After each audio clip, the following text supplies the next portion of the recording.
आजकल एक नारा चल रहा है, बेटी पढ़ाओ बेटी बचाओ है, और हम कह रहे हैं कि बेटी पढ़ाओ बेटी बचाओ, लेकिन विवाह के बाद पत्नी को घर गृहस्थी समझ।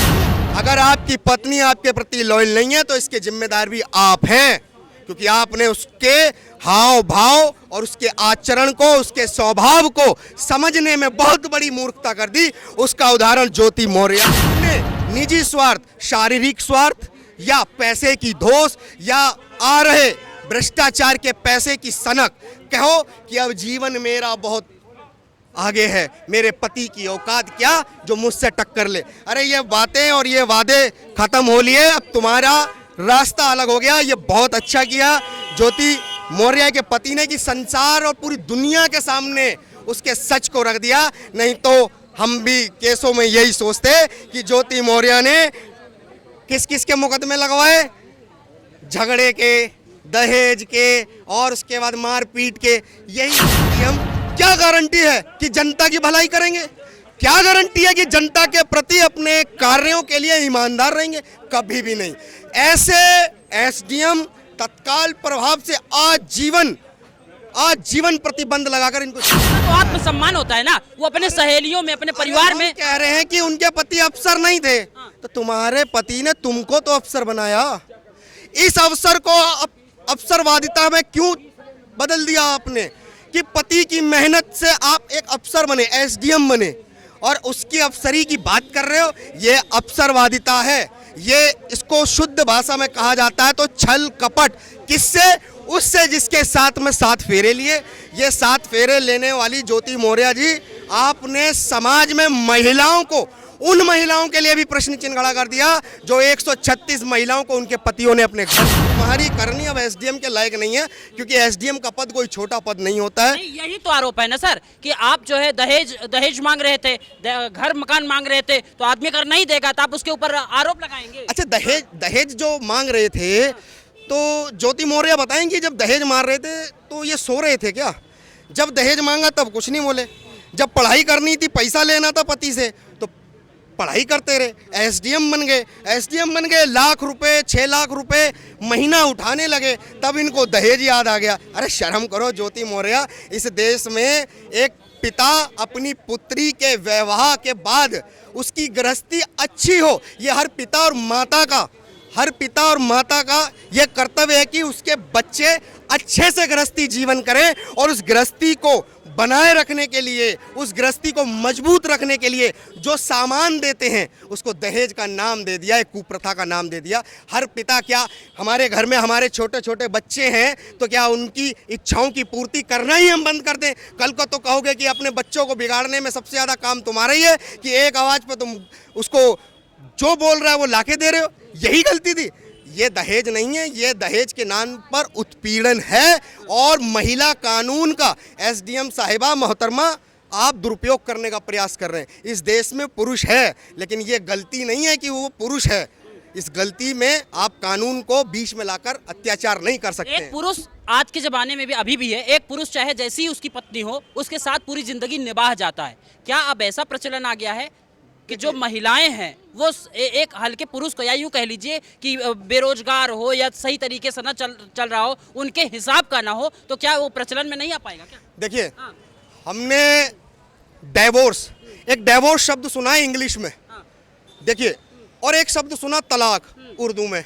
क्या हिंदी में सुना आपने कोई छुट्टम छुट्टी होती हो? तो हमारी संस्कृति में कोई छुट्टम छुट्टी नहीं होती। एक बार शादी हो गई, 7 फेरे हो गए, तो मतलब आपका और हमको एक संदेश होता है कि आप पति पत्नी हैं, 7 जन्मों का आपका रिश्ता है।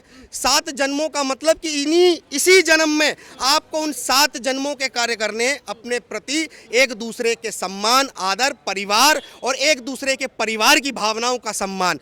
भाई, एक तरफ अगर पुरुष है तो वो अपने ससुराल पक्ष का सम्मान रखेगा, एक तरफ स्त्री है वो घर परिवार छोड़ के आ रही है, वो अपने ससुराल पक्ष का सम्मान रखेगा।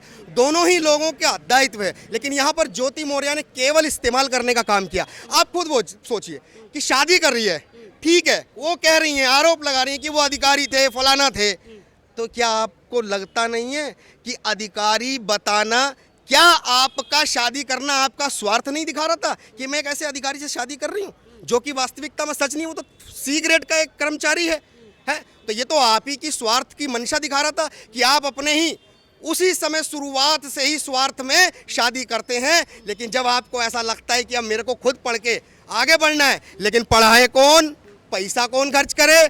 परिवार ने तो कह दिया मैंने बेटी ब्याह दी, अब वो घर और वो तुम्हारा पति, तुम जानो।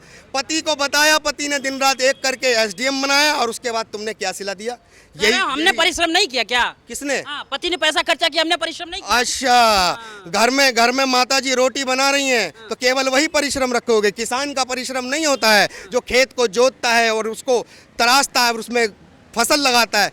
परिश्रम सबका होता है। किसी एक व्यक्ति के परिश्रम को आप आंक नहीं सकते हो कि दूसरे से नापो कि उसका कम था, इसका ज़्यादा था। परिश्रम सबका था, लेकिन आंक सकते हो धोखा किसका ज़्यादा था? अपने पति को देने वाली ज्योति मौर्य, इन्होंने धोखा दिया। जो लोग अपने पत्नी को बुला ले रहे हैं, क्या सब वैसे हो जाएं? क्या ऐसा करना चाहिए क्या समाज? नहीं, देखिए, ऐसा करना नहीं चाहिए। मैं तो आप सबसे भी कहूँगा कि आपकी पत्नियाँ आपका गौरव है, और आप अपनी पत्नियों के लिए अगर कुछ कर रहे हैं तो ये देश के लिए एक उदाहरण है। और एक के वजह से आप अपनी पत्नियों पर शंका ना करें, अपनी पत्नियों को दोबारा भेजें, और ऐसी ज्योति मौर्य दोबारा ना कोई बन पाए, दूसरी ज्योति मौर्य। ऐसों के लिए उदाहरण बनने का कार्य आज समाज ने करके दिखाया, और ज्योति मौर्य कहीं मुंह दिखाने लायक नहीं है इस समय संसार के अंदर, पूरी पृथ्वी के अंदर। एक स्त्री और एक पुरुष वैवाहिक बंधन से जब बन जाते हैं तो एक दूसरे के प्रति लॉयल रहते हैं, एक दूसरे की भावनाओं का सम्मान करते हैं, एक दूसरे के प्रति हर वो प्रयास करते हैं जिससे वो लोग आगे बढ़े। लेकिन आज यहाँ पर देखने को क्या मिला? आप सोचिए कि एक पति जो अपनी पत्नी को पढ़ा रहा है, लिखा रहा है। हमारे यहाँ एक कहावत है कि एक कामयाब पुरुष के पीछे एक महिला का हाथ होता है, लेकिन ज्योति मौर्य के लिए मैं ये कहूँगा कि ज्योति मौर्य की कामयाबी और ज्योति मौर्य को एसडीएम तक पहुँचाने में उसके पीछे उसके पति का हाथ था। क्या यही कार्य उसके लिए सबसे बड़ा अभिशाप था? आप खुद सोचिए कि ज्योति मौर्य अपनी पढ़ाई लिखाई करती हैं, ठीक है, अच्छा है, समाज के अंदर संदेश है कि एक पति की मेहनत से एक स्त्री एसडीएम बन जाती है।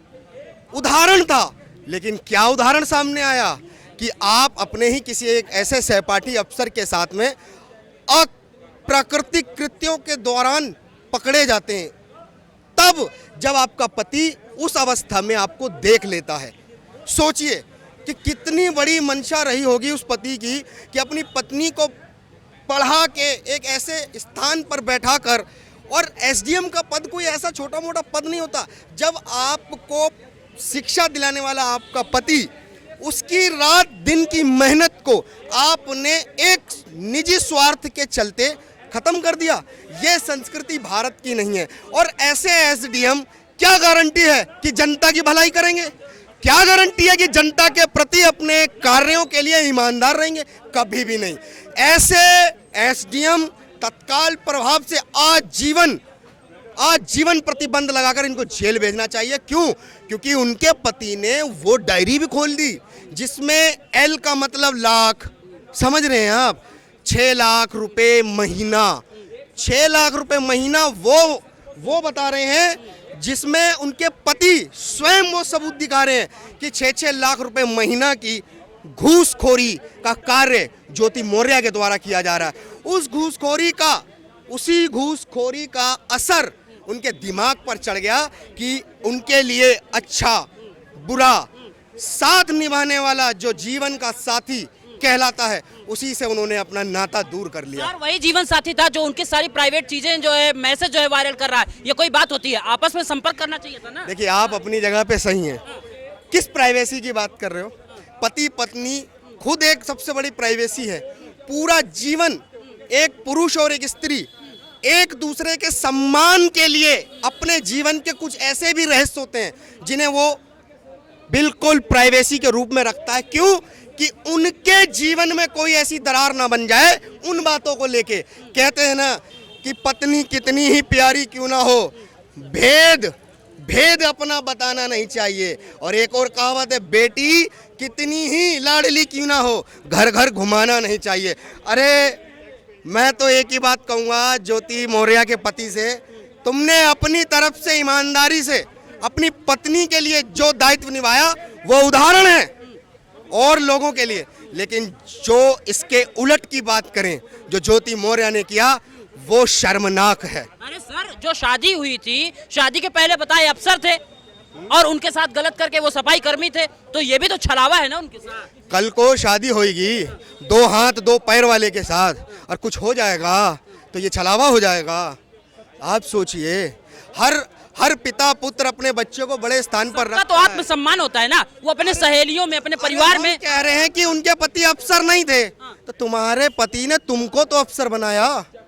इस अवसर को अफसरवादिता में क्यों बदल दिया आपने कि पति की मेहनत से आप एक अफसर बने, एसडीएम बने और उसकी अफसरी की बात कर रहे हो? ये अफसरवादिता है।